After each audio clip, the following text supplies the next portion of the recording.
Kubuat sengsara suamiku yang memaduku hingga 5 kali. Halo Bunda. Apa kabar Bunda semuanya? Sebelum masuk ke ceritanya, jangan lupa subscribe terlebih dahulu ya. 3 tahun pernikahan kami awalnya seperti mimpi indah yang lama kudambakan. Mas Andre, pria yang dulu kupercaya dengan segenap jiwaku, adalah sosok yang awalnya begitu perhatian. Dia selalu pulang tepat waktu, membawakan oleh-oleh kecil, sesekali bunga meski tanpa alasan. Saat aku sakit, dia yang menyuapi.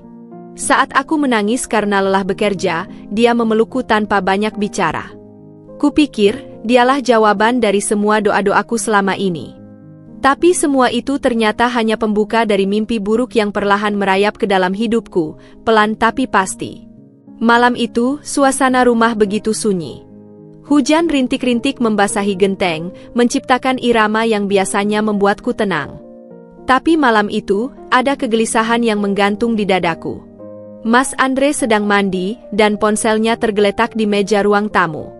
Entah mengapa, ada bisikan dalam hatiku untuk mengambil dan melihatnya. Aku bukan tipe istri yang suka mengorek-ngorek, tapi malam itu berbeda.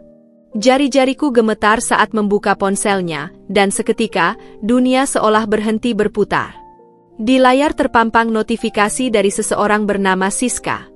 Pesannya sederhana, tapi menusuk, "Jangan lupa malam ini ya, sayang." Hatiku tercekat. Napasku terhambat. Aku mencoba menahan emosi, tapi tangan ini terlalu lemah untuk tidak membuka isi pesan lainnya. Obrolan mereka begitu mesra, dengan panggilan yang tak pantas ditujukan pada pria yang sudah bersumpah setia di hadapan penghulu. Ada foto-foto mereka, candaan mesra, dan jadwal pertemuan yang rutin. Aku menutup layar ponsel saat mendengar suara air dari kamar mandi berhenti. Detik itu juga, aku tahu, semua kepercayaan yang kubangun selama ini mulai runtuh. Saat dia keluar dari kamar mandi, aku duduk dengan tenang, ponsel masih di tanganku. Dengan nada yang kubuat setenang mungkin, aku bertanya, "Mas, ini siapa?" Sambil menunjukkan pesan itu. Dia melihat sekilas, lalu tertawa pelan, seolah-olah yang kulihat itu hal biasa. "Ah, itu cuma teman kantor, Din. Kamu lebay banget sih." Tapi aku tahu, tawanya tidak tulus. Tatapan matanya tidak setenang biasanya. Dia cepat-cepat mengambil ponsel itu dari tanganku dan berbalik, pura-pura sibuk mengeringkan rambutnya. Naluri perempuanku menjerit. Itu bukan tawa dari seseorang yang jujur. Itu tawa canggung, seperti penjahat yang ketahuan tapi masih mencoba menyembunyikan bukti. Malam itu aku tidak membantah. Aku tidak menangis. Aku hanya diam. Tapi di dalam diam itu, ada badai yang sedang aku tahan.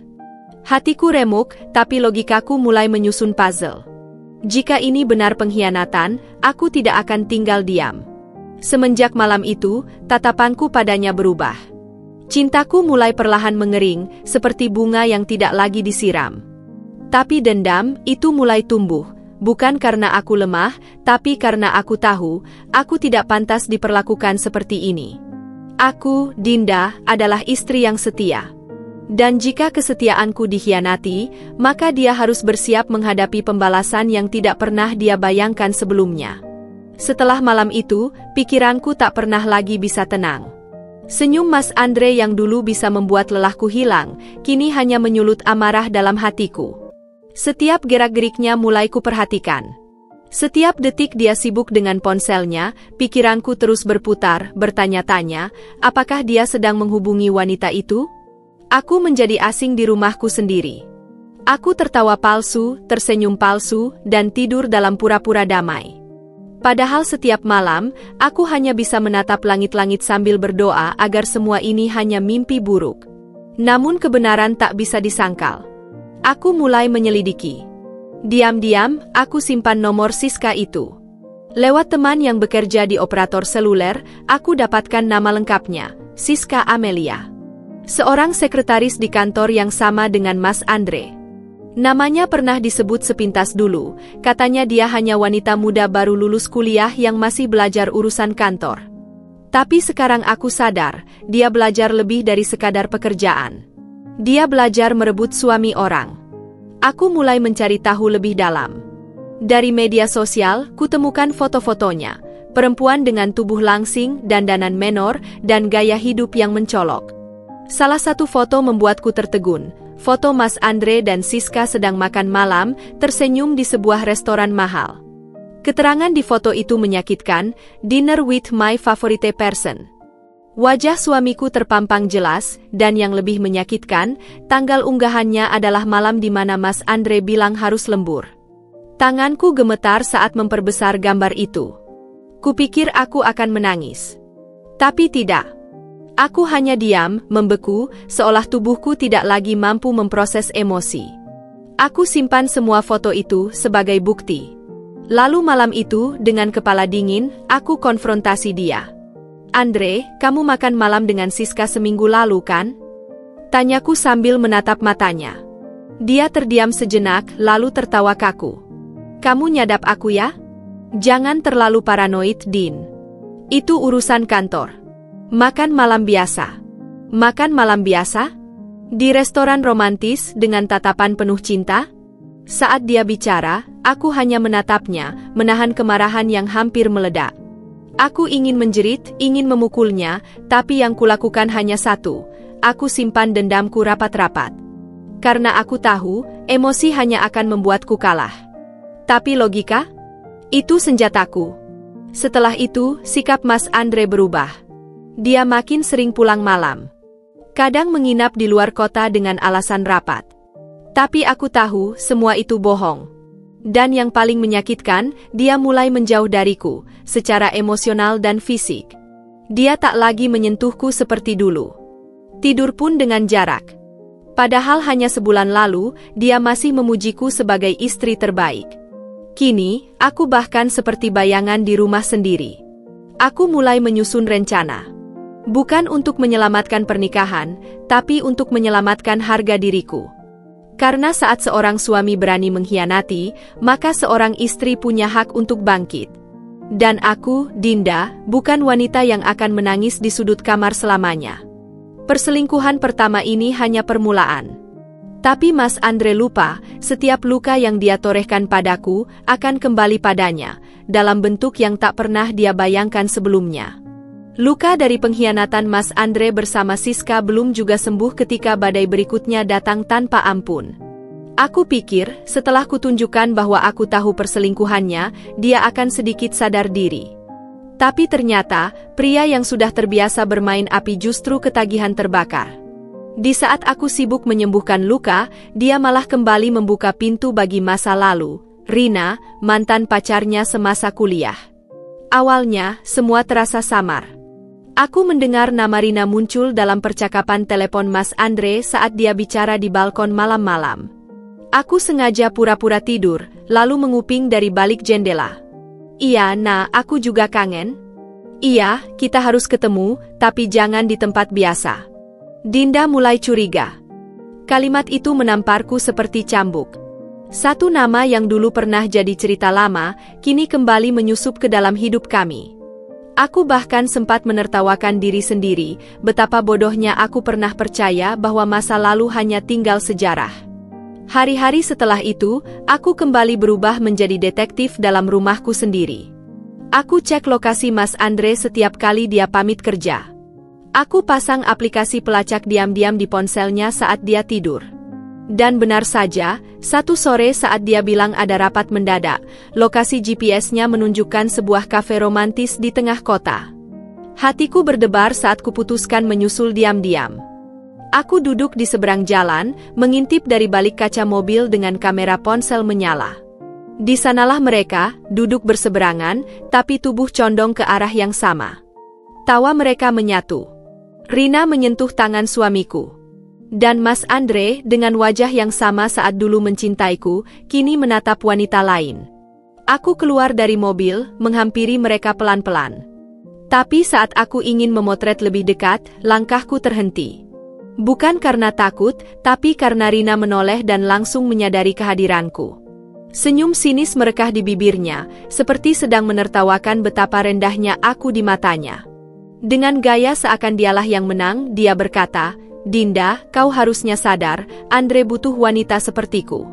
Bukan istri yang cuma bisa curiga. Kata-katanya menusuk hingga ke sumsum tulang. Tapi aku tidak membalas. Aku tidak ingin membuat drama murahan di tempat umum. Aku hanya mengambil satu foto lalu pergi, tanpa kata, tanpa emosi. Tapi di dalam dadaku, kemarahan mendidih. Begitu mudahnya dia menganggap diriku tak layak. Begitu rendah nilainya terhadap perempuan yang sudah berkorban segalanya demi rumah tangga ini. Aku pulang dengan langkah berat. Tapi di dalam hati, tekadku makin kuat. Ini bukan lagi tentang pengkhianatan. Ini soal harga diri. Kalau wanita itu pikir dia bisa menang, maka dia belum tahu siapa aku. Malamnya, Mas Andre pulang dan bersikap seolah tak terjadi apa-apa. Dia masuk kamar, mengganti baju, lalu berbaring sambil memainkan ponselnya. Tidak ada rasa bersalah. Tidak ada penjelasan. Hanya keheningan yang menjijikkan. Dan aku pun kembali diam. Tapi kali ini, diamku bukan lagi karena terluka. Diamku adalah bagian dari rencana besar. Rina boleh saja kembali dari masa lalu, tapi dia akan menyesal karena mengira aku istri yang bisa dikalahkan dengan senyum sinis dan sepatah kalimat. Setiap luka baru yang ditorehkan Mas Andre, setiap wanita yang dia pilih di atas kesetiaanku, menjadi bahan bakar bagi pembalasan yang sedang kususun. Dan aku tahu, semua ini belum puncaknya. Tapi satu hal yang pasti, ketika saatnya tiba, mereka semua akan tahu bahwa Dinda bukan sekadar istri yang tersakiti. Aku adalah badai yang sedang menunggu waktu untuk menghantam balik. Aku pikir tak ada lagi yang bisa mengejutkanku. Setelah dua perempuan sebelumnya, logikaku berkata, mungkin ini hanya fase gila seorang pria yang lupa diri. Tapi ternyata, Mas Andre benar-benar melampaui batas. Ia tidak hanya berani menyentuh sekretaris dan mantan pacarnya, tapi juga menodai lingkup paling dekat dalam hidup kami, rumah dan lingkungan sendiri. Dan pelakunya? Bukan orang jauh. Dia adalah Maya, tetangga sebelah yang setiap pagi menyapaku manis dan sering menawarkan makanan sisa masakannya. Perempuan yang kerap mengaku kesepian karena suaminya kerja di luar kota. Perempuan yang pernah kupeluk saat menangis karena anaknya sakit. Dia, ternyata, adalah ular yang bersembunyi di bawah genteng rumahku sendiri. Semua bermula dari perubahan kecil yang awalnya kuabaikan. Maya mendadak sering mampir, bahkan ketika aku sedang tidak di rumah. Aku pikir, itu hanya bentuk perhatian biasa. Tapi aku mulai curiga ketika suatu hari, aku pulang lebih awal karena rapat kantorku dibatalkan. Dari luar pagar, aku lihat sandal Maya tergeletak di depan pintu rumahku. Jantungku berdegup keras. Dengan langkah perlahan dan hati bergetar, aku buka pintu dan mendengar sesuatu yang membuat darahku berhenti mengalir. Tawa kecil dari dalam kamar. Suara Mas Andre dan suara perempuan lain. Suara Maya. Aku tak langsung masuk.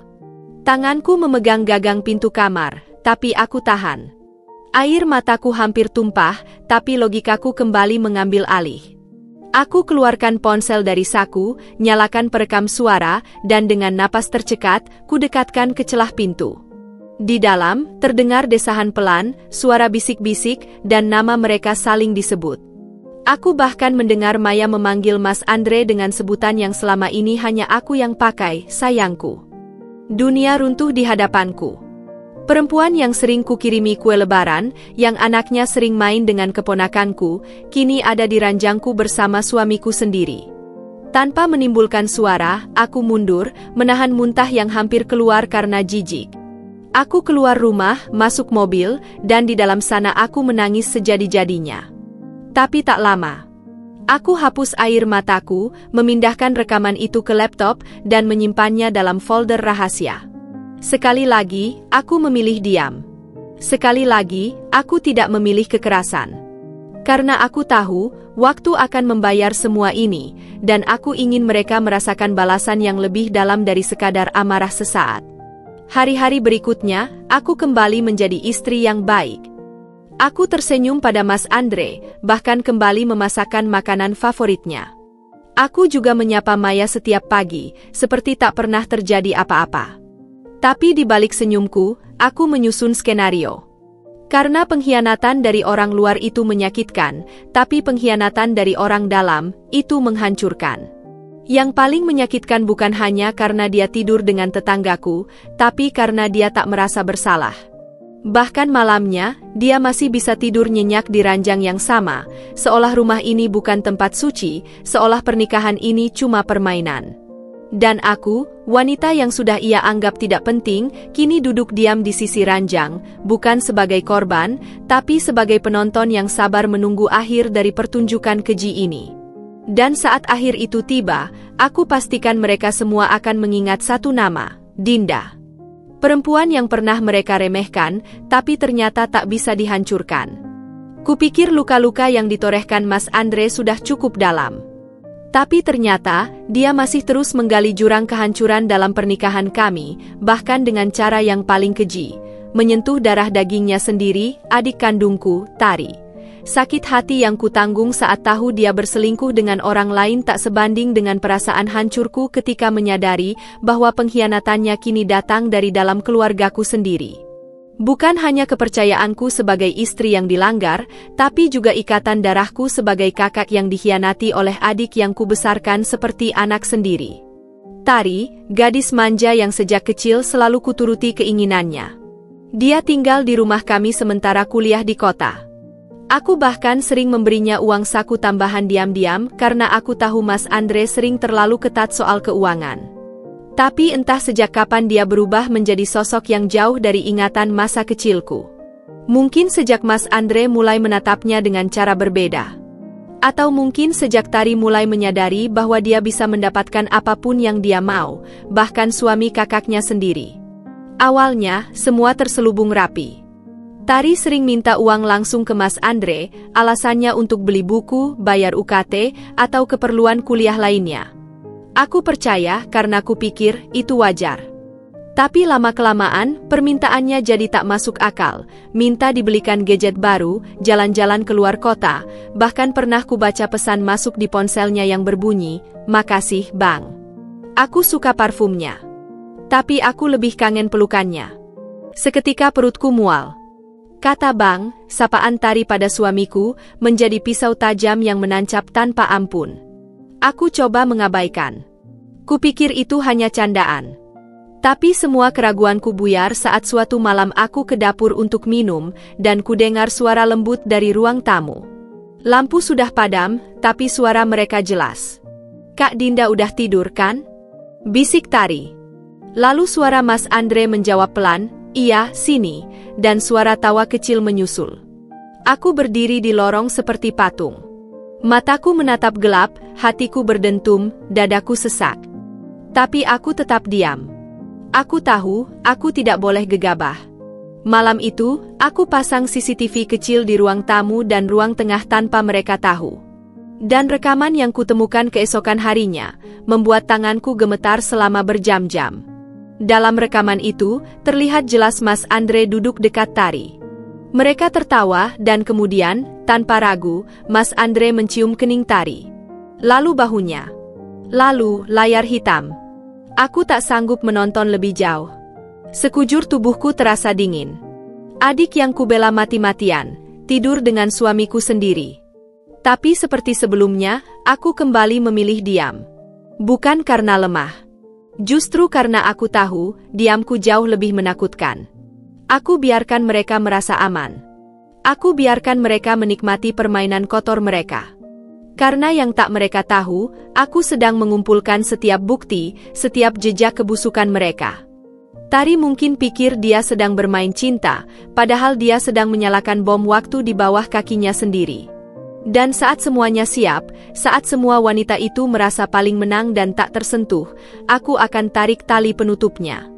Satu persatu akan jatuh, hancur, dan terbakar dalam kobaran yang mereka nyalakan sendiri. Karena aku bukan hanya istri yang disakiti. Aku adalah perempuan yang diselamatkan oleh luka, dan dikuatkan oleh dendam yang diam. Aku pernah percaya bahwa sahabat sejati adalah tempat kembali ketika semua orang pergi.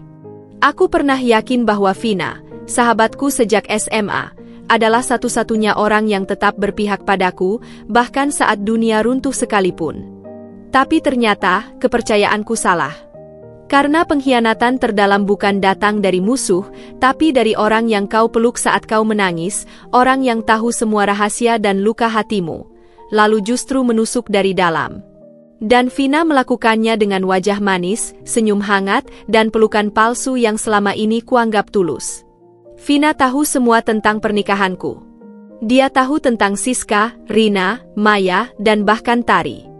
Aku bercerita karena kupikir dia tempat paling aman untuk meluapkan sakit hati ini. Tapi di balik pelukan simpati dan air mata palsunya, dia sedang mengincar hal yang paling tak terduga, suamiku sendiri. Aku masih ingat malam ketika dia menginap di rumah karena katanya habis bertengkar dengan kekasihnya. Ia tidur di sebelahku, di ranjang yang sama, mengusap rambutku sambil berkata, "Kamu wanita kuat, Din. Kalau aku yang ngalamin, aku udah gila dari kemarin." Tapi siapa sangka, ternyata dia juga punya niat yang sama jahatnya. Semua terbongkar ketika aku sedang beres-beres kamar dan menemukan sesuatu yang aneh. Gelang emas yang bukan milikku, tergeletak di bawah bantal. Aku langsung tahu itu milik Vina. Gelang yang pernah dia pamerkan di sebuah foto story Instagram, dengan inisial V kecil menggantung di tengahnya. Aku mencobanya menyelidik, mencoba menenangkan hati, mungkin saja itu terjatuh saat dia menginap dulu. Tapi firasatku sudah tak bisa dibohongi. Malam itu, aku tak bisa tidur. Aku mulai membuka galeri CCTV rumah, terutama di malam-malam ketika aku pulang terlambat atau tidur di rumah ibu. Dan di salah satu malam, aku melihat sesuatu yang membuat jantungku berhenti berdetak. Vina keluar dari kamarku dengan rambut kusut dan wajah merah, sementara Mas Andre berjalan di belakangnya hanya mengenakan celana pendek. Mereka tertawa. Mereka saling mencubit. Lalu sebelum Vina pergi, dia memeluk Mas Andre dan menciumnya. Tepat di depan pintu kamarku. Di rumahku. Di tempat aku seharusnya merasa paling aman. Dunia serasa gelap. Rasanya seperti ditikam dari segala arah. Tanganku gemetar, napasku sesak, dan untuk sesaat, aku tak tahu harus menangis atau tertawa. Karena ternyata, semua orang yang kupercaya telah mengkhianatiku, bahkan sahabatku sendiri. Sejak hari itu, aku berhenti bicara padanya. Vina sempat curiga, mencoba menghubungiku, bahkan datang ke rumah membawa makanan seperti biasa. Tapi aku tak buka pintu. Aku biarkan dia mengira semuanya masih bisa dimaafkan. Aku biarkan dia hidup dalam ilusi bahwa kebusukannya belum ketahuan. Karena aku tahu, dendam paling manis adalah dendam yang disajikan dalam diam. Bukan dengan teriakan, tapi dengan bukti. Dan aku sudah punya semuanya. Vina mungkin berpikir Mas Andre bisa menyelamatkannya. Bahwa dia bisa menjadi satu-satunya wanita yang bertahan setelah semuanya hancur. Tapi yang tak dia tahu, kapal ini sedang karam dan dia ikut tenggelam di dalamnya.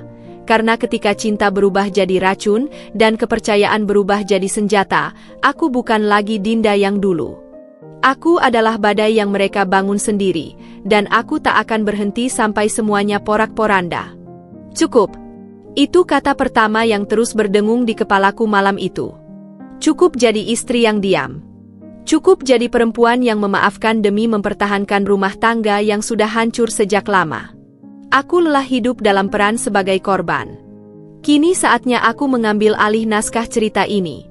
Setelah 5 wanita, 5 pengkhianatan, dan 1 kehidupan yang diacak-acak oleh laki-laki yang kupanggil suami, aku sadar satu hal. Kalau aku terus menunggu keajaiban, aku akan mati perlahan dalam penderitaan yang mereka ciptakan. Malam itu, aku duduk di meja makan, sendiri, dalam diam, dengan lampu remang yang hanya menyinari sebagian wajahku. Di depan laptop, aku membuka semua file rekaman CCTV, tangkapan layar pesan-pesan mesra yang kutemukan di ponsel Mas Andre, foto-foto hasil pengintaian kecil-kecilan yang kulakukan diam-diam. Di sekelilingku, tumpukan bukti seperti senjata perang yang sudah siap ditembakkan. Aku tahu waktuku telah tiba. Mereka pikir aku terlalu lembut untuk membalas. Tapi mereka lupa, perempuan yang hancur berkeping-keping tak akan kembali utuh. Dia akan berubah jadi sesuatu yang lebih kuat. Sesuatu yang bahkan mereka takkan kenali lagi. Aku mulai dari yang paling dasar, jejak digital. Aku pelajari isi ponsel Mas Andre dengan sangat teliti. Kutemukan banyak informasi tentang hotel tempat dia menginap bersama para wanita itu, pesan transfer uang ke rekening-rekening mencurigakan, bahkan foto selfie yang disimpan di folder tersembunyi. Semua kukumpulkan, kujadikan satu folder bernama kebenaran. Aku tak mau hanya menyerang dengan emosi, aku ingin menghancurkan dengan bukti. Lalu aku pelajari keuangannya. Ku ketahui bahwa ia punya utang yang terus menumpuk. Dia mengambil pinjaman online, menjual aset diam-diam tanpa sepengetahuanku. Aku tahu titik lemahnya sekarang, dan aku tahu cara menekan tepat di sana. Tapi balas dendam bukan hanya soal bukti dan strategi. Ini tentang mental. Aku latih diriku untuk tak menangis lagi. Setiap pagi kulihat wajahku di cermin dan berkata, kau bukan korban. Kau pemilik kendali. Aku mulai menulis rencana langkah demi langkah. Aku bahkan membeli buku hukum, belajar tentang hak-hak perempuan dalam pernikahan, tentang pembagian harta, bahkan tentang pasal perselingkuhan. Jika mereka bermain kotor, aku akan bermain lebih cerdas. Aku tahu, tindakan ini akan membuat banyak orang terkejut. Tapi aku tak peduli.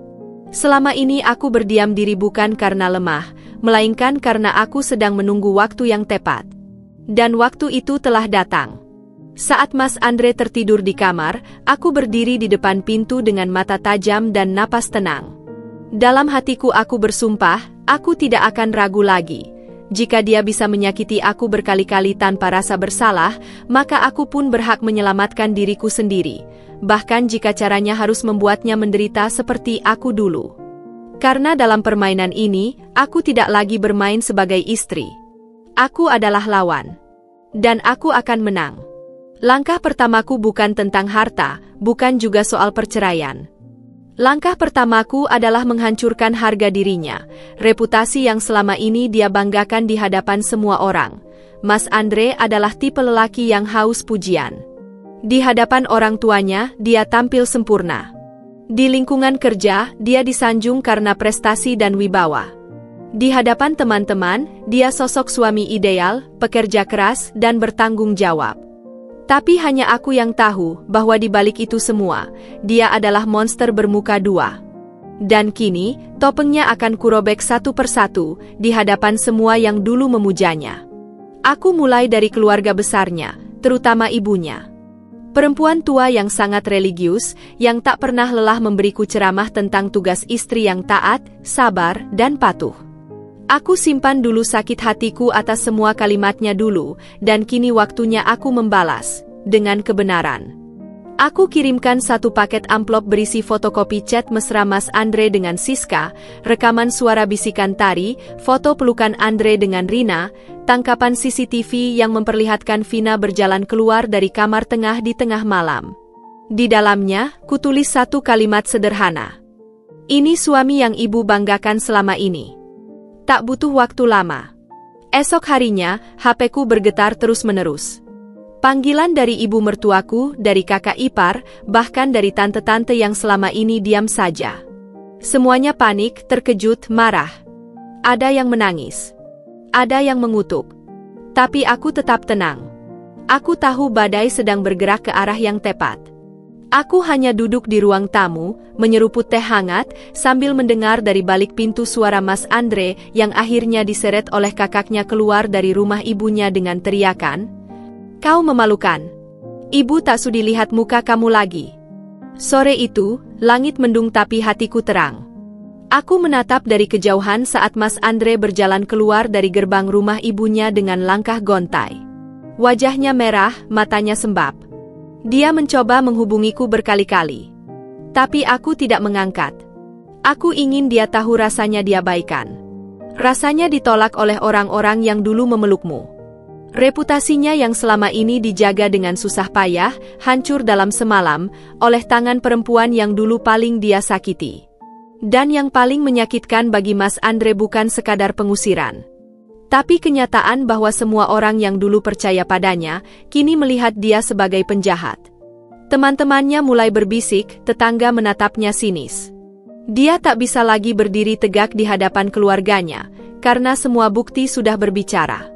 Dan ini baru permulaan. karena setelah ini, aku akan melangkah lebih jauh, ke titik yang akan membuatnya tidak hanya kehilangan nama baik, tapi juga seluruh kehidupannya.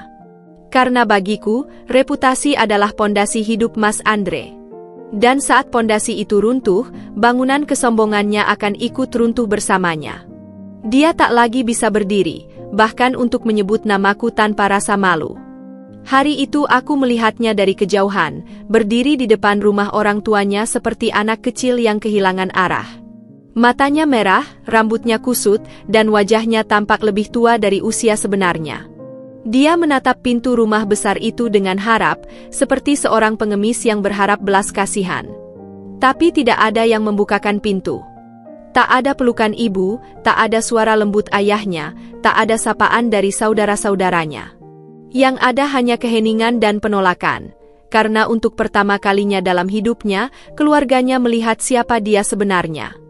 Ibunya, yang dulu selalu memuji Mas Andre sebagai anak laki-laki paling bertanggung jawab, kini tak ingin menyebut namanya lagi.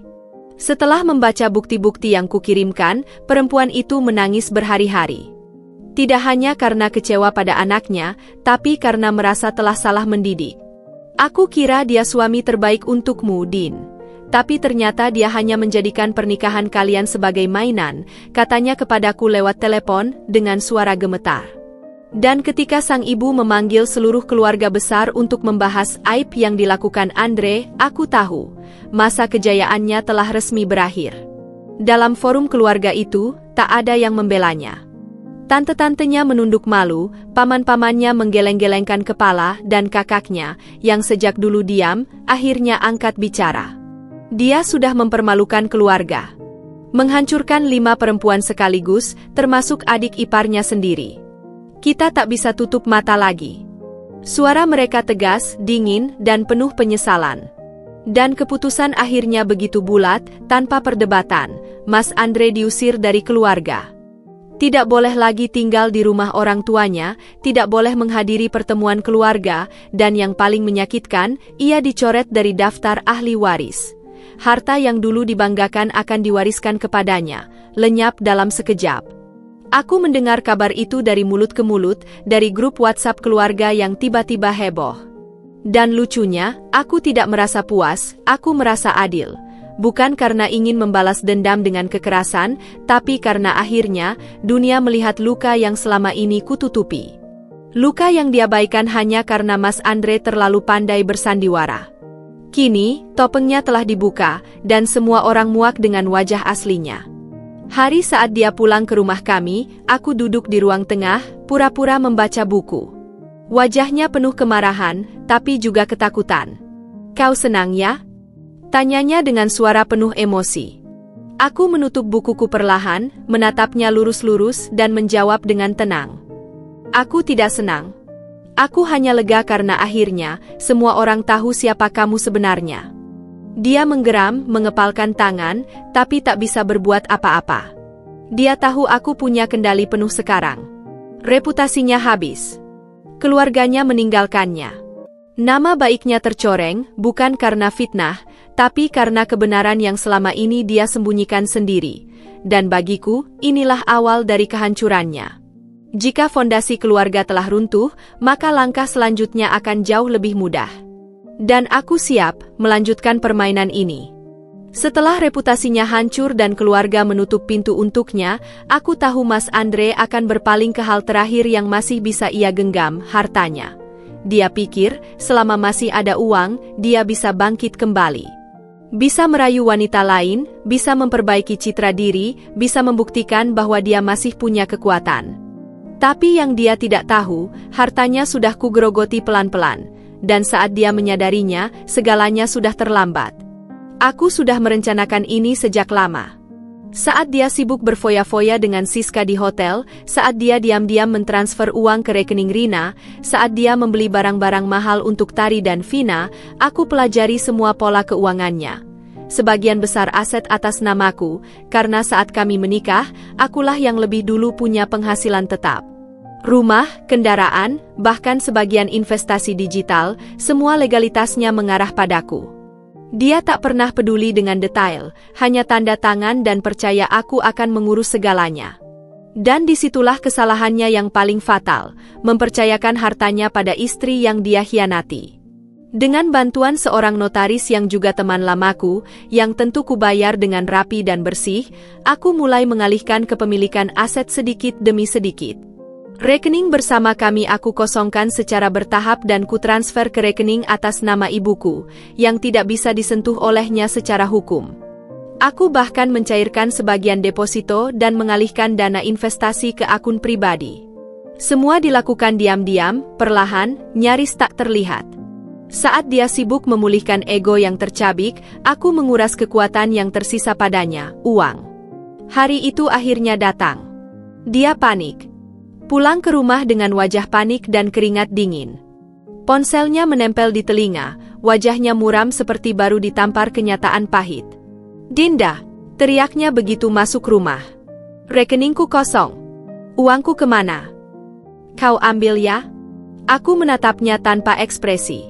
Duduk di meja makan dengan secangkir kopi yang baru saja kuseduh, aku menjawab pelan, "Rekening siapa? Bukankah semua atas namaku? Kau lupa ya? Semua yang kau banggakan selama ini bukan milikmu." Dia membanting ponsel ke meja, wajahnya merah padam, tapi aku tak gentar. Bahkan ketika dia meracau dan mengancam akan membawa ini ke pengadilan, aku hanya mengangkat alis dan berkata, "Silakan. Aku punya semua bukti tentang perselingkuhanmu. Aku ingin lihat siapa yang akan tertawa saat hakim memutuskan semuanya nanti." Dia terduduk. Untuk pertama kalinya, aku melihat ketakutan yang nyata di matanya. Bukan karena aku mengancam, tapi karena dia tahu aku benar-benar bisa. Dia tahu, dia sudah telanjang di hadapanku, tak punya senjata, tak punya pelindung. Dan saat dia memohon, suaranya nyaris seperti bisikan. "Din, tolong, aku cuma butuh sedikit waktu." Aku hanya tersenyum. Senyum yang bukan lagi milik seorang istri. Senyum seorang perempuan yang menang setelah dihancurkan berkali-kali.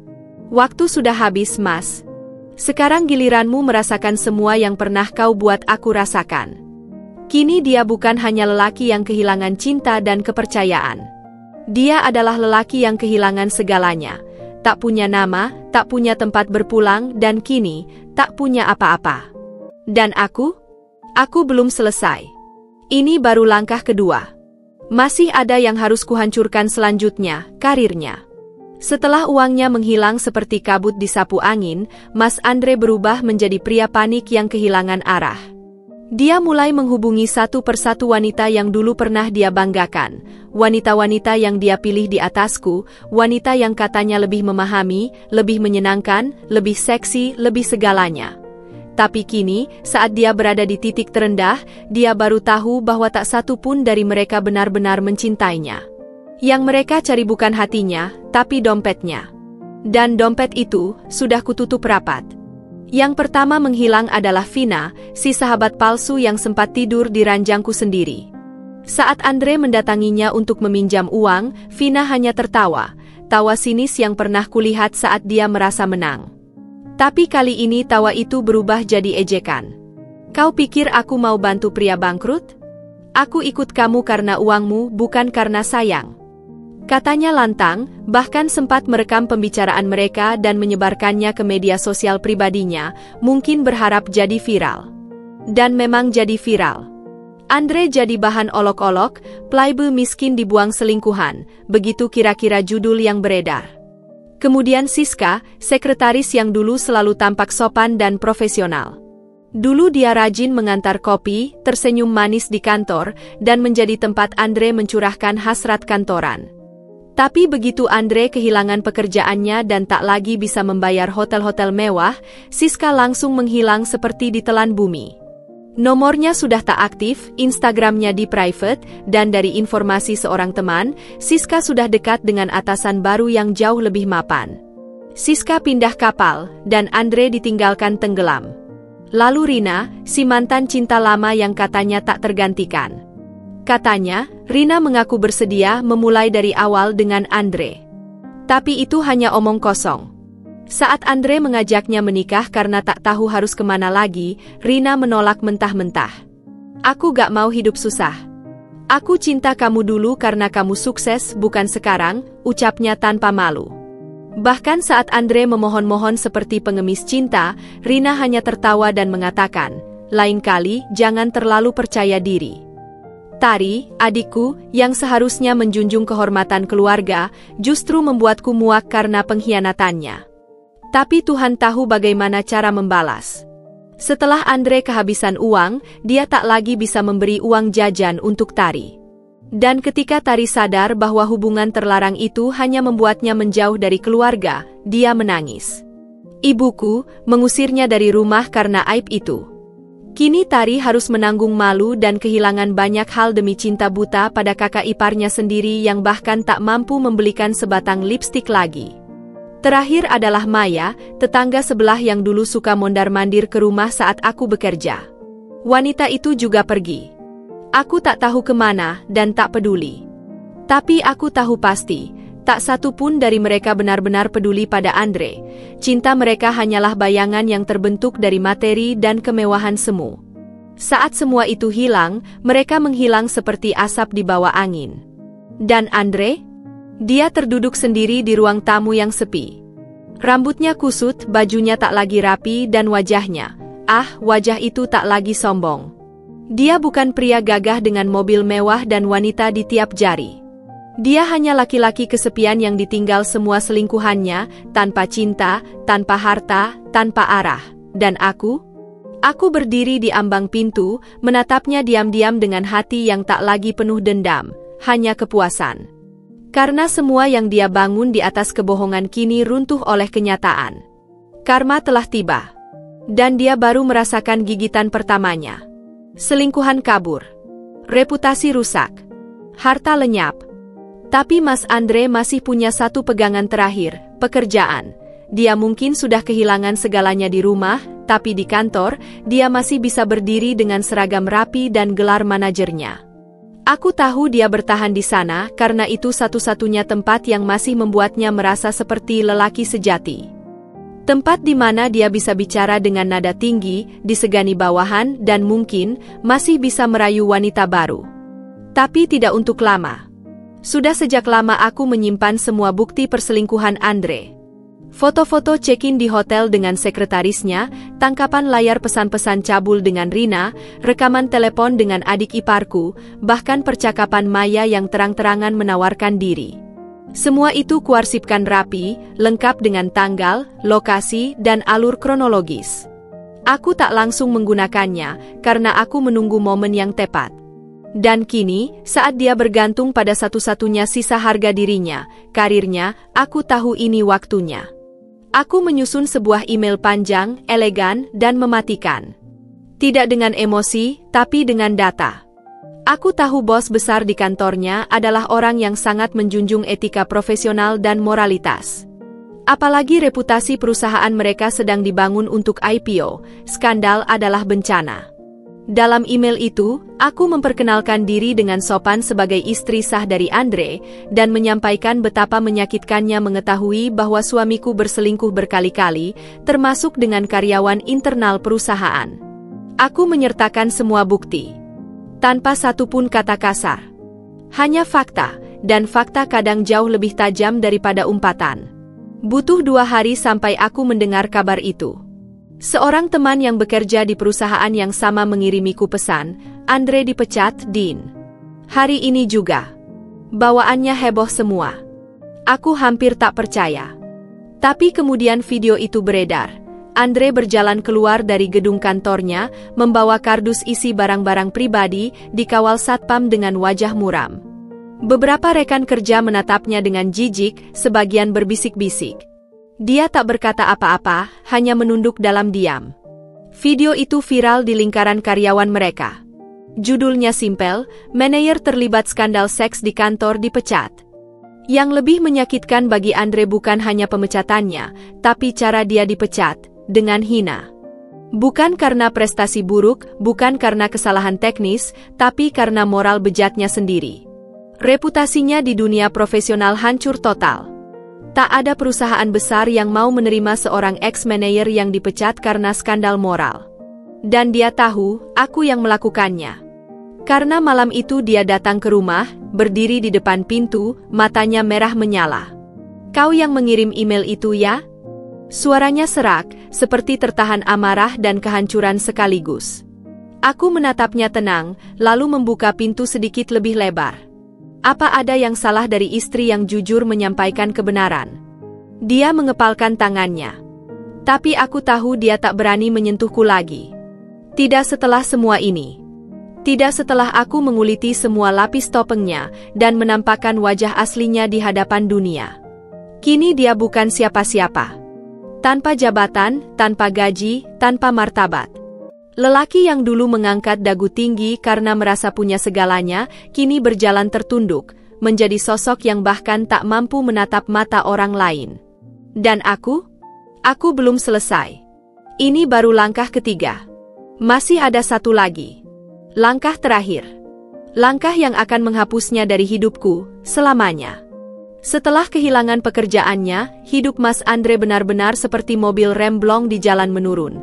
Tak bisa dihentikan, hanya menunggu waktu hingga menabrak kehancuran total. Tanpa gaji bulanan, tanpa akses ke rekening yang sudah kupindahkan, dan tanpa satupun wanita di sisinya, dia mulai merasakan apa itu jadi orang biasa, atau bahkan lebih buruk. Orang yang tak punya apa-apa. Mulanya dia masih mencoba mempertahankan gengsi. Dia jual cincin kawin kami yang dulu katanya sakral. Kemudian laptop, jam tangan mahal, bahkan sepasang sepatu kulit yang dulu dia banggakan di setiap rapat. Satu persatu barang kemapanannya lenyap dari kehidupannya. Tapi tetap saja tak cukup untuk menutup utang yang menumpuk, terutama pinjaman tanpa jaminan yang dia ambil secara diam-diam saat masih berselingkuh, untuk menyenangkan para wanita yang kini sudah pergi. Rentenir mulai datang. Bukan hanya satu. Ada 3 orang berbeda yang mulai menagih hutang ke rumah kontrakan kecil tempat dia tinggal sekarang. Ya, rumah itu bukan rumah kami dulu. Rumah kami sudah kujual setelah perceraian untuk membeli tempat tinggal baru bersamaku dan anak-anak. Andre sekarang hanya mampu menyewa kamar sempit di gang sempit, penuh nyamuk dan suara gaduh dari tetangga mabuk. Di sanalah, mantan suamiku yang dulu membanggakan masa depan cerah harus duduk di tikar robek dan makan mie instan setiap malam. Tak hanya rentenir yang mengincarnya. Tagihan listrik menumpuk. Air dimatikan. HP-nya disita karena belum bayar cicilan. Dia tak bisa mengakses dunia, tak bisa mencari kerja baru, dan bahkan tak bisa menelepon orang tuanya, yang, by the way, sudah lebih dulu memutus hubungan setelah mengetahui semua skandalnya dari emailku. Di tengah keterpurukan itu, Andre mendatangi rumah teman-temannya. Tapi seperti yang bisa diduga, semua pintu tertutup. Dulu mereka bersulang bersamanya di bar, kini tak satu pun yang sudi berbagi nasi. Akhirnya Andre mencoba pekerjaan kasar. Mengangkut barang di pasar, menjadi tukang parkir liar, bahkan sempat terlihat di aplikasi ojek online dengan motor butut pinjaman. Tapi mentalnya tak kuat. Dia bukan pria yang terlatih untuk hidup susah. Dia terbiasa dipuji, dibelai, dipuja. Ketika tak ada lagi yang memandangnya dengan kagum, dia retak. Dalam diam, dia makin larut dalam keputusasaan. Beberapa tetangga mulai mengeluh, katanya Andre sering bicara sendiri. Menangis di depan pos ronda. Tertawa tanpa sebab di atas motor rusaknya. Aku tahu semua ini karena seseorang dari lingkungan tempat tinggalnya mengirimiku video. Ini Mas Andre ya? Dulu katanya manajer, sekarang begini. Di video itu, dia duduk bersila di pinggir jalan, rambut acak-acakan, wajah lusuh penuh luka bekas garukan. Mulutnya bergerak tanpa suara, seperti sedang berbicara dengan seseorang yang tak terlihat. Mungkin dengan bayangan dirinya yang dulu, yang pernah berjaya, pernah mencintai, dan pernah mengkhianati. Aku menatap layar itu lama, dengan campuran perasaan yang rumit. Bukan karena masih cinta. Bukan karena kasihan. Tapi karena akhirnya, Tuhan memberiku bukti bahwa keadilan itu nyata, meski datang perlahan. Kini, Mas Andre bukan siapa-siapa. Bahkan dirinya sendiri pun tak ingin dia temui lagi. Hidupnya sudah kehilangan arah, terjebak dalam lingkaran hutang, rasa malu, dan penyesalan yang datang terlambat. Dan aku hanya menonton dari kejauhan. Karena masih ada satu bab terakhir yang harus kuselesaikan. Satu langkah pamungkas yang akan benar-benar memutus semua ikatan. Langkah terakhir, aku menuntut cerai. Setelah semua yang terjadi, satu-satunya yang belum aku lakukan adalah menyelesaikan semuanya secara resmi. Tak cukup hanya membuatnya miskin, dijauhi, dan jatuh mental. Aku butuh lebih dari itu. Aku butuh kebebasan, sebuah penutup sah yang akan mengakhiri bab kelam ini. Maka, dengan langkah mantap, aku mendatangi pengadilan agama dan menyerahkan gugatan cerai dengan berkas setebal hampir 1 buku, isi bukti perselingkuhan Andre dari awal hingga akhir. Tak ada yang kuhilangkan. Bahkan detil yang paling menyakitkan pun tetap kusertakan. Aku ingat saat pertama kali menghadiri sidang mediasi. Dia datang dengan wajah kusut, mata sembab, dan pakaian yang entah sudah berapa hari tak disetrika. Tak ada lagi sisa-sisa lelaki tampan berjas yang dulu kupanggil suami. Dia duduk di kursi terdakwa, bukan dalam arti kriminal, tapi tetap terlihat seperti orang yang sedang diadili oleh hidup. Saat mediator mencoba mengajak bicara, dia hanya mengangguk pelan dan sesekali menarik napas panjang seperti menahan tangis. Aku tidak memalingkan wajah. Aku harus melihat ini. Aku harus kuat. Mbak Dinda yakin tidak ingin berdamai? Tanya hakim dengan nada netral. Aku menjawab tegas, tanpa keraguan sedikit pun. Saya sudah berdamai, Yang Mulia. Tapi bukan dengan dia. Dengan diri saya sendiri. Sidang berjalan cepat. Semua bukti terlalu kuat untuk dibantah.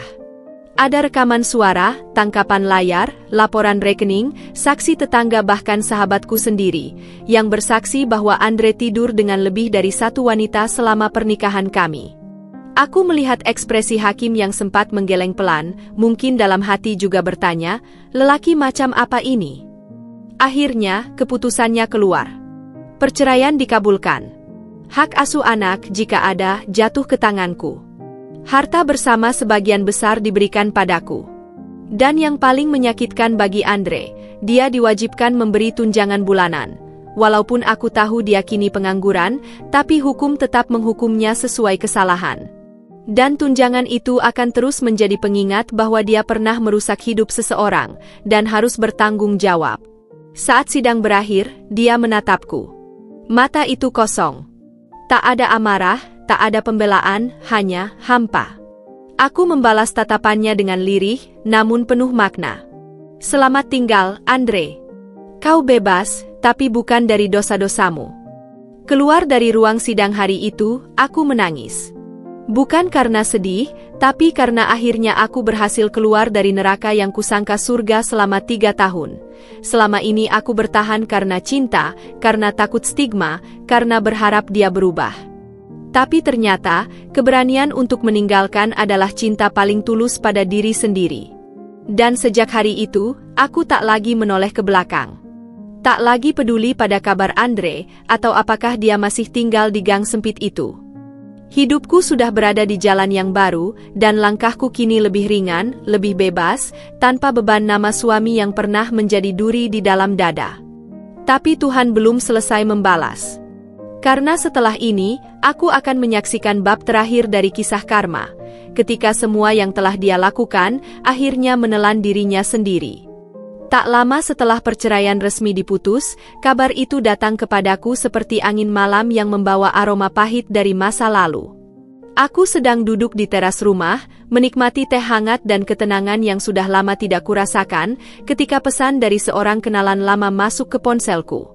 Dinda, kamu tahu Andre sekarang di mana? Tanyanya. Aku tak langsung menjawab. Tapi kalimat selanjutnya membuat tubuhku kaku seketika. Dia dirawat di RSJ. Aku menutup layar ponsel perlahan, mencoba menelan kenyataan. Bukan karena aku terkejut, aku sudah melihat tanda-tandanya sejak lama. Tapi tetap saja, mendengar kabar itu dalam bentuk nyata seperti menampar wajahku dengan telapak kehidupan. Mas Andre, lelaki yang dulu penuh percaya diri, yang bisa dengan mudah menyakiti hati perempuan demi kesenangannya, kini tak mampu lagi membedakan kenyataan dan delusi. Kudengar dari orang-orang yang masih mengenalnya, Andre mulai bicara sendiri di tengah malam, berjalan tanpa arah di gang sempit tempat ia tinggal, dan terkadang menjerit-jerit sambil menyebut nama-nama wanita yang pernah bersamanya. Dia bahkan sering menyebut namaku, dengan nada penuh penyesalan, seakan meminta waktu diputar kembali. Tapi semuanya sudah terlambat. Semesta sudah membalas dengan cara yang lebih kejam dari apapun yang bisa kurancang. Ada satu kejadian yang membuatku benar-benar yakin bahwa Andre sudah tak waras. Seorang perawat yang bekerja di rumah sakit jiwa tempatnya dirawat, mengirimiku pesan lewat media sosial. Dengan hormat, ia bertanya apakah aku adalah mantan istri dari pasien bernama Andre P. Aku membenarkannya. Dan dia berkata, kami sering menemukannya duduk di sudut ruangan, menggambar rumah dengan 2 anak kecil dan seorang wanita. Ia bilang, itu rumah yang ia hancurkan sendiri. Hatiku berdesir aneh. Campuran antara iba dan dingin. Ia juga sering menulis surat-surat pada secarik kertas yang selalu ia sembunyikan di bawah bantal. Isinya? Doa-doa permintaan maaf pada Tuhan, pada wanita-wanita yang ia sakiti, dan yang paling sering, padaku. Tapi surat itu tak pernah sampai. Mungkin memang tak perlu sampai. Karena maaf yang ia minta, tak lagi kubutuhkan. Aku sudah sembuh. Sudah selesai. Yang tersisa hanya luka yang menjelma menjadi pelajaran hidup. Hari-hari berlalu, dan keadaannya tak membaik. Ia sering menjerit ketakutan, seolah dikejar bayangan. Kadang menyebut nama Vina, kadang Siska, kadang Tari, lalu menangis keras-keras seolah semua dosa itu kembali menghantuinya satu persatu. Tak ada keluarga yang datang menjenguk. Ibunya sudah benar-benar menyerah. Ayahnya bahkan sempat menghapus namanya dari kartu keluarga. Andre benar-benar sendiri. Sendiri di tempat yang bahkan cahaya pun hanya datang lewat ventilasi kecil di langit-langit. Dan aku? Aku tak pernah datang menjenguk. Bukan karena tak mampu. Tapi karena aku tahu, jika aku masuk ke ruang itu dan melihat matanya, mungkin aku akan melihat bayangan diriku dulu. Wanita yang pernah tersiksa, menangis tiap malam, dan berharap disayangi kembali oleh orang yang tak pernah pantas. Aku tak ingin melihat bayangan itu lagi. Aku ingin mengingat diriku sebagai perempuan yang bangkit, bukan sebagai korban yang meratap. Orang bilang karma datang cepat, tapi aku tahu, kadang ia berjalan pelan. Hanya untuk memastikan setiap langkahnya menginjak tepat di dada orang yang menyakiti. Dan kini, Mas Andre telah jatuh ke lubang paling dalam dari kehidupannya. Tidak hanya kehilangan harta, keluarga, cinta, dan harga diri, tapi juga kewarasan. Dia bukan lagi lelaki yang dulu berselingkuh 5 kali tanpa rasa bersalah.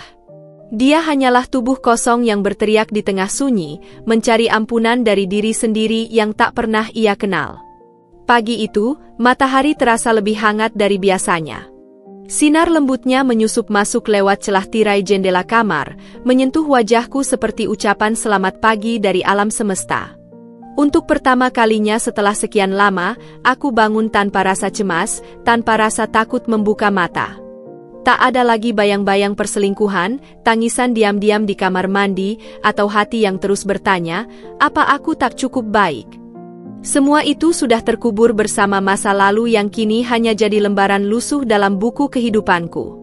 Aku mulai menjalani hidup baru, dari nol. Tak mudah, tentu saja. Setelah bercerai dan melewati badai itu semua, aku sempat kehilangan arah. Tapi perlahan, aku menata ulang mimpi-mimpi yang sempat terkubur oleh pengkhianatan. Aku membuka bisnis kecil, sebuah toko online yang menjual kerajinan tangan dan produk lokal dari ibu-ibu rumah tangga di sekitarku. Aku ingin memberdayakan mereka, memberi semangat bahwa menjadi perempuan mandiri bukan hanya mungkin, tapi harus.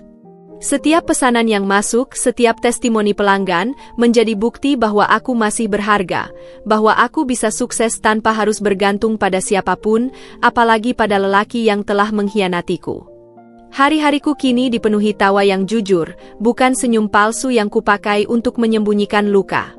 Aku mengisi waktuku dengan hal-hal yang dulu kuabaikan, memasak resep baru, membaca buku, merawat tanaman, bahkan kadang menulis catatan harian yang kemudian kuposting sebagai kisah inspiratif di media sosial. Tak kusangka, banyak perempuan yang membaca ceritaku dan mengaku terinspirasi. Mereka menyebutku kuat, padahal aku hanya manusia biasa yang pernah jatuh dan memutuskan untuk bangun. Jika ada anak-anak dalam kisah ini, mereka tumbuh dalam kehangatan yang tidak lagi dipenuhi pertengkaran. Mereka melihat ibunya bukan sebagai korban, tapi sebagai pemenang. Sebagai contoh bahwa cinta pada diri sendiri adalah bentuk cinta paling agung. Aku mengajarkan mereka tentang keberanian, tentang batasan, dan tentang pentingnya menghormati diri sendiri sebelum memberi cinta pada orang lain. Terkadang, bayangan Andre masih muncul dalam ingatan, bukan sebagai rindu, tapi sebagai pelajaran. Aku tak pernah benar-benar membencinya. Kebencian hanya akan menahanku pada masa lalu. Aku melepaskannya. Aku mengikhlaskan semuanya. Karena kini aku tahu, apa yang dulu kusebut kehancuran, ternyata adalah awal dari kelahiran diriku yang baru. Aku sudah menang. Bukan karena Andre kalah, tapi karena aku berhasil keluar dari lingkaran setan penuh luka yang dulu nyaris membunuh jiwaku. Kemenanganku bukan sekadar balas dendam, tapi perjalanan panjang menuju cinta yang lebih sehat, pada hidup, pada anak-anakku, dan terutama, pada diriku sendiri. Kini aku melangkah dengan kepala tegak. Tak lagi ada rasa malu. Tak lagi ada rasa takut. Dunia boleh menghakimi, tapi aku tahu siapa diriku. Aku bukan wanita lemah. Aku bukan istri yang hanya tahu sabar. Aku adalah Dinda, perempuan yang pernah dilukai, tapi memilih bangkit, berdiri, dan memenangkan hidupnya kembali. Akhirnya aku sadar, aku memang pernah jadi korban. Tapi aku bukan boneka, bukan pelayan, dan bukan pelengkap hidup seorang lelaki yang tak tahu arti setia. Aku adalah pemenang. Beberapa tahun telah berlalu sejak semuanya berakhir. Sejak hari di mana aku menutup pintu terakhir untuk kisah kelam yang dulu nyaris memenjarakan hidupku. Aku sudah tidak lagi menyimpan dendam, tidak lagi memikirkan kemana arah hidup Andre, atau apakah dia menyesal. Karena hari-hariku kini penuh dengan rasa syukur. Bukan karena aku sudah membalas semuanya, tapi karena aku telah memutus rantai luka itu, dan memilih hidupku sendiri. Aku tinggal di rumah kecil yang kudesain sendiri, dengan halaman penuh bunga dan suara burung setiap pagi. Di dinding ruang tamu, tergantung foto-foto perjalananku ke berbagai tempat, bukan sebagai pelarian, tapi sebagai pembuktian bahwa aku bisa menjelajahi dunia, berdiri di tempat baru, dengan versi diriku yang utuh. Aku bahkan menulis buku dari kisah nyataku, dan tak kusangka, banyak wanita mengaku tersentuh, bahkan terbantu karena membaca kisah perjuanganku. Bisnisku pun tumbuh perlahan, lalu berkembang pesat. Dari hanya toko online kecil, kini aku punya galeri sederhana yang menjual hasil kerajinan tangan ibu-ibu satu desa. Aku bahagia karena bukan hanya hidupku yang berubah, tapi hidup orang lain pun ikut terangkat. Dan itulah balasan terbaik yang bisa kuberikan pada masa lalu, mengubah luka menjadi lentera bagi yang lain. Sore hari adalah waktu yang paling kusuka. Saat matahari mulai condong, aku duduk di beranda dengan secangkir kopi dan senyum kecil. Kadang aku melihat anak-anakku bermain di halaman, tertawa tanpa beban. Di sanalah aku tahu, aku telah menang. Karena mereka tumbuh di dalam rumah yang penuh cinta, bukan penuh teriakan. Karena mereka belajar dari ibunya bahwa luka bukan akhir dari segalanya, tapi bisa menjadi awal dari segalanya. Dan suatu hari, tanpa pernah aku rencanakan, seseorang datang ke dalam hidupku. Bukan seperti dongeng yang penuh bunga dan janji manis. Tapi dia datang dengan ketulusan yang tidak mengumbar kata, hanya tindakan. Dia tidak menanyakan masa laluku dengan rasa ingin tahu yang mencurigakan, tapi mendengarkan kisahku dengan mata yang teduh dan hati yang terbuka. Dia tidak datang untuk menyelamatkanku, karena aku sudah menyelamatkan diriku sendiri. Tapi dia datang untuk berjalan bersamaku, sejajar, bukan di depan atau di belakang. Aku tak tahu apakah ini cinta sejati, tapi aku tahu ini bukan pengulangan dari kesalahan yang dulu. Kini, jika orang-orang bertanya, apakah kamu menyesal pernah menikahi Andre? Aku akan menjawab dengan tenang, tidak, karena dari pernikahan itu, aku belajar arti kekuatan. Aku belajar mencintai diriku sendiri. Aku belajar bahwa tidak semua orang akan menghargai cinta dan kesetiaan, tapi itu bukan salahku. Dan yang paling penting, aku belajar bahwa perempuan bisa hancur, tapi juga bisa bangkit dan bersinar lebih terang dari sebelumnya. Aku bukan lagi Dinda yang dulu. Aku adalah Dinda yang memilih untuk hidup, bukan hanya bertahan. Yang memilih bahagia, bukan hanya kuat. Yang memilih mencintai, tanpa harus takut kehilangan. Dan ketika malam turun dan dunia menjadi tenang, aku menatap langit dan berkata dalam hati, Terima kasih Tuhan. Aku pernah jatuh. Tapi sekarang aku terbang. Suatu malam, di tengah hujan rintik yang mengetuk lembut atap rumah, aku duduk sendirian di ruang tengah. Lampu temaram, wangi kayu manis dari lilin aromaterapi memenuhi udara. Di tanganku ada secangkir teh hangat dan sebuah album foto tua, yang selama ini kusimpan jauh di laci paling bawah, tak pernah kusentuh sejak perceraian itu.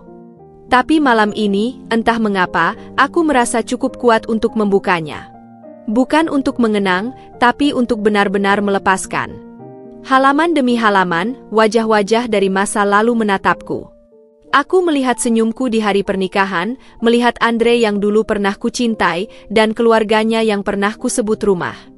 Ada luka yang kembali menyengat, tapi tak seperti dulu, kali ini aku tidak menangis.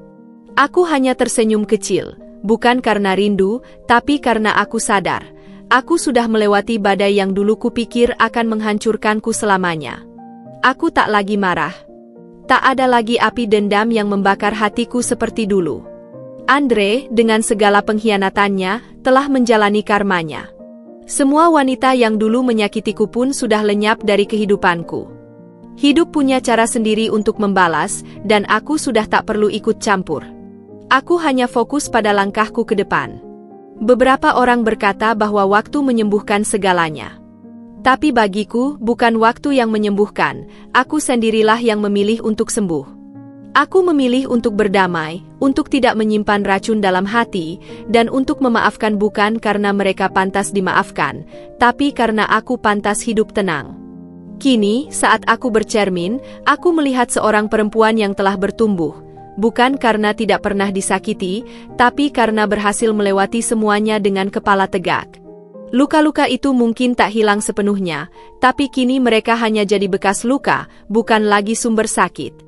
Setiap bekasnya adalah tanda bahwa aku pernah berjuang dan menang.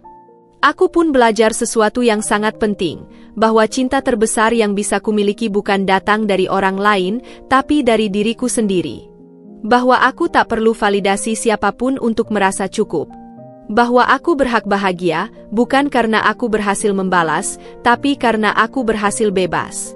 Malam itu, aku menutup album foto dan menyelipkannya kembali ke tempat semula.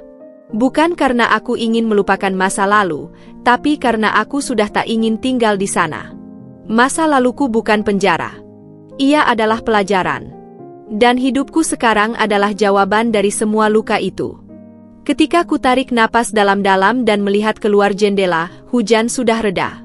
Langit mulai cerah, dan bulan perlahan menampakkan wajahnya. Hening, damai, penuh harapan. Begitulah aku kini menjalani hidupku. Tanpa dendam, tanpa ketakutan, tanpa luka yang menahan. Aku tak lagi melihat ke belakang, karena ke depan, hidupku menunggu, penuh cahaya. Aku tak lagi berharap pada cinta, begitu kupikir, setelah semua yang kuhadapi. Bagiku saat itu, cinta hanyalah pintu masuk ke jurang kekecewaan. Aku terlalu lama hidup dalam bayang-bayang pengkhianatan, sampai akhirnya kubangun dinding tinggi di sekeliling hatiku. Tapi hidup rupanya masih menyimpan kejutan. Karena justru saat aku berhenti mencari, seseorang datang, pelan, tenang, dan tidak meminta apa-apa. Namanya Arga. Bukan pria sempurna dari novel roman, bukan juga pahlawan yang datang menolong. Dia hanya lelaki biasa dengan mata yang jujur dan sikap yang hangat. Kami pertama kali bertemu saat aku mengikuti pelatihan bisnis kecil di luar kota. Saat itu dia menjadi pembicara, bukan karena gelar panjang atau jabatan tinggi, tapi karena konsistensinya membangun usaha sosial yang melibatkan ibu-ibu janda dan korban KDRT. Di sanalah aku tahu, dia mengerti luka, bukan untuk mengasihani, tapi untuk memahami. Arga tak pernah bertanya tentang masa laluku, setidaknya tidak di awal. Dia tidak terburu-buru. Kami berteman dulu. Bertukar cerita soal bisnis, saling memberi semangat dalam proyek kecil, bahkan pernah bertengkar soal strategi promosi. Tapi dari percakapan-percakapan sederhana itu, hatiku mulai merasakan sesuatu yang berbeda. Tidak ada tekanan. Tidak ada rasa takut akan disakiti. Hanya rasa nyaman yang perlahan tumbuh, seperti benih yang disiram di tanah yang siap menerima. Hingga suatu malam, setelah acara pelatihan selesai dan semua peserta pulang, kami duduk berdua di teras penginapan. Dia menatap langit, lalu menoleh padaku dan berkata, "Aku tahu kamu perempuan yang kuat. Tapi kamu juga boleh, kok, merasa lelah. Kamu boleh bersandar kalau kamu mau." Saat itulah aku tahu, Arga bukan datang untuk mengisi kekosongan, tapi untuk berjalan bersamaku dalam kebersamaan yang sehat. Tentu aku sempat ragu. Aku takut dikhianati lagi. Tapi Arga selalu sabar.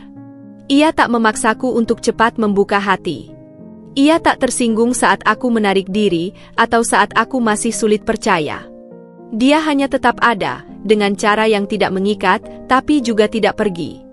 Hari demi hari, ia menunjukkan bahwa tidak semua pria datang untuk merusak.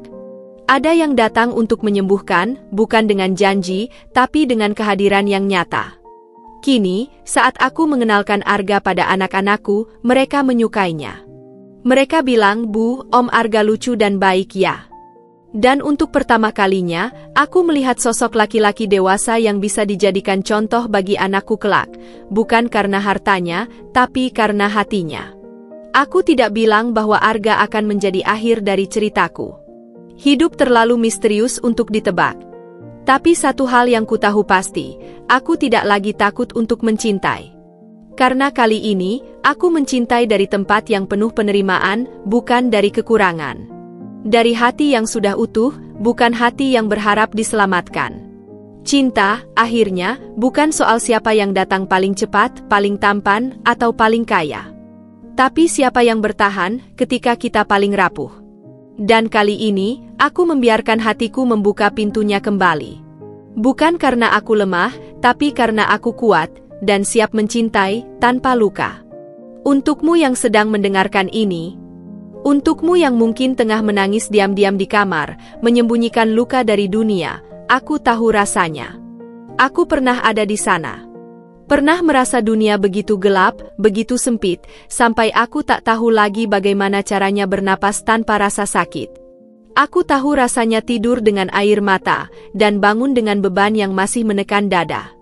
Aku tahu betapa hancurnya hati saat orang yang kau percaya justru menusukmu paling dalam.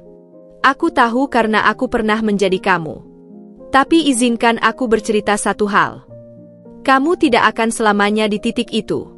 Mungkin sekarang masih terasa mustahil, tapi percayalah padaku, akan ada hari di mana kamu bisa tertawa tanpa pura-pura. Akan datang waktu di mana kamu melihat ke cermin dan benar-benar menyukai perempuan yang kamu lihat di sana. Akan tiba saat di mana kamu tak lagi bicara tentang luka, tapi tentang bagaimana kamu menyembuhkan diri dan bangkit jadi lebih kuat dari sebelumnya. Aku pernah dicintai, dikhianati, ditinggalkan, bahkan diremehkan. Tapi di balik semua kehancuran itu, aku belajar satu hal yang sangat penting. Harga diri kita tidak pernah ditentukan oleh perlakuan orang lain. Kita bukan wanita yang rusak hanya karena pernah disakiti. Kita bukan wanita lemah hanya karena pernah menangis. Justru dari retakan-retakan itu, kita belajar menyusun ulang diri kita. Lebih kokoh, lebih bijak, lebih tahu mana cinta sejati dan mana yang hanya racun berbalut rayuan.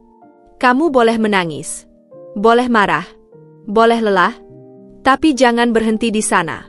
Jangan biarkan mereka yang melukaimu mengatur sisa hidupmu. Kamu berhak bahagia, berhak mencintai dan dicintai dengan layak.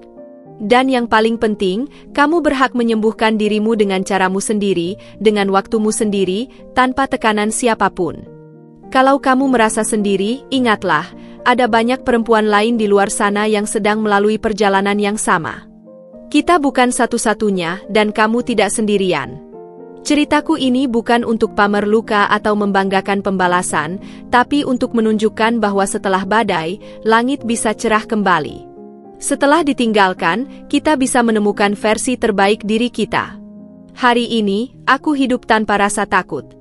Aku tidak lagi memohon dicintai. Aku mencintai diriku terlebih dahulu, dan dari sanalah segalanya berubah. Aku bertemu cinta yang tidak melukai. Aku membangun hidup yang tidak bergantung pada validasi siapapun. Dan yang terpenting, aku akhirnya tahu. Aku cukup. Aku layak. Aku kuat. Jadi untukmu, wahai perempuan yang sedang bertahan, bersabarlah. Peluk dirimu sendiri setiap malam. Jangan buru-buru menghapus air mata. Tapi juga jangan lupa untuk tetap melangkah, meski pelan. Karena suatu hari nanti, kamu akan melihat ke belakang dan berkata, aku melewati semua itu, dan aku tetap berdiri. Dengan cinta dan harapan. Dinda.